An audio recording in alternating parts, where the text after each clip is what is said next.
Hi there and welcome to this week's edition of Vero News Rewind. I'm your host, Debbie Carson, online editor for VeroNews.com. Let's get started with a look at this week's news. Indian River County leaders met this week to discuss the future of beach renourishment and replenishment projects. The county's 5 mayors, 5 commissioners, and the Beach and Shores Committee discussed the possibility of having a study done on how best to tackle the issue. One modeling system under consideration could take into account a wide range of factors, including water depth, current speeds, tides, annual water level fluctuations, and the size of sand particles to give an accurate picture of how beaches will react to offshore structures. With a study complete, the county could commission a scientist to evaluate what types of structures would be most effective. The Vero Beach City Council has found money within the city's budget to keep lifeguards at city beaches 7 days a week, year-round. The $10,000 needed for the city's recreation budget will come from the city's unused portion of its dune restoration fund. That fund has been budgeted to shore up beaches on an emergency basis in the event of hurricanes or storms. In other news, Wednesday marked International Day of Peace with students at both Storm Grove Middle and Sebastian Elementary Schools, along with retirees at Indian River Estates, taking time to recognize the day in their own way. Storm Grove Middle students formed a large heart on the soccer field, while Sebastian Elementary kids decorated and planted pinwheels at the school's flagpole. In Indian River Estates, they received a proclamation from the county and sang peace-inspiring songs. The International Day of Peace is a day recognized by the United Nations to mark the start of the UN Assembly and a day that has grown into a global ceasefire, allowing international health organizations to provide much-needed shots and medical care to children in war-torn countries. It's Friday, and that means football. The Vero Beach Fighting Indians will be battling the West Boca Raton at home at 7:30 p.m., while Sebastian River Sharks will play away against Okeechobee. We'll have post-game coverage, so please remember to check back if you didn't make it to the game. Tropical Storm Ophelia is headed our way, but still well out to sea, and according to forecasters, the storm could churn up some rough waves and bring a bit of rain.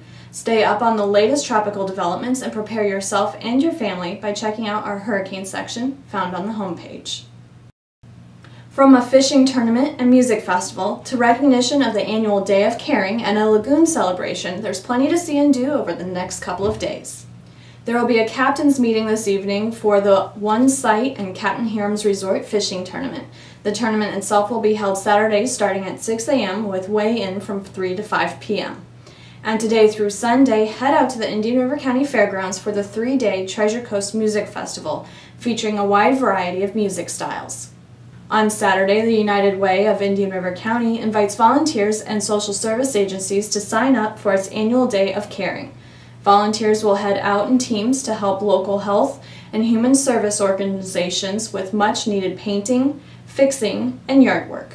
The Harbor Branch Oceanographic Institute will hold its annual National Estuaries Day Lagoon Festival with tours and activities, and the Visiting Nurse Association is offering a flu shot clinic from 11 a.m. to 2 p.m. at V&A Hidden Treasures, located at 656 21st Street in Vero Beach. Saturday events also include a fun shop at the Vero Beach Museum of Art, fishing fun at the Sebastian Inlet State Park Fishing Museum, and much more. From 1 to 3 p.m., the Vero Beach Museum of Art will hold its Youth Fun Shop exhibition. Captain Rodney Smith will speak at the Sebastian Inlet State Park Fishing Museum from 1 to 3 p.m., sharing stories, fishing tips and advice, and signing copies of his book.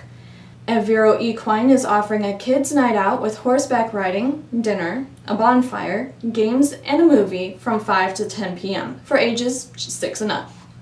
On Saturday and Sunday, the Pelican Island Audubon Society is asking for volunteers to help remove air potato vines on a property near the Oslo Riverfront Conservation Area on the south side of Oslo Road, where it hopes to build its Audubon Community Center.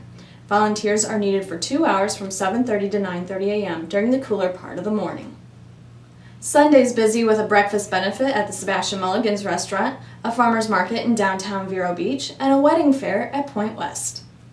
Mulligan's Beach House on the Indian River Lagoon in Sebastian will donate 20% of their breakfast proceeds from 8 a.m. to noon to the St. Sebastian Church. Shoppers can pick up fresh produce and more during the Main Street Vero Beach Sunday Farmers Market from 10 a.m. to 3 p.m. at the corner of 14th Avenue and 21st Street. And a wedding fair will be held from 2 to 5 p.m. at the club at Point West, featuring entertainment by Class Act Productions, wedding experts and fashions, and a mock reception. As always, for more information on these and other events, be sure to check out our community calendar. That's it for us this week. We're always on the lookout for possible articles, so please be sure to send us your news by emailing newstips@veronews.com. And in the meantime, you can follow us on Twitter and friend us on Facebook. Until next week, take care.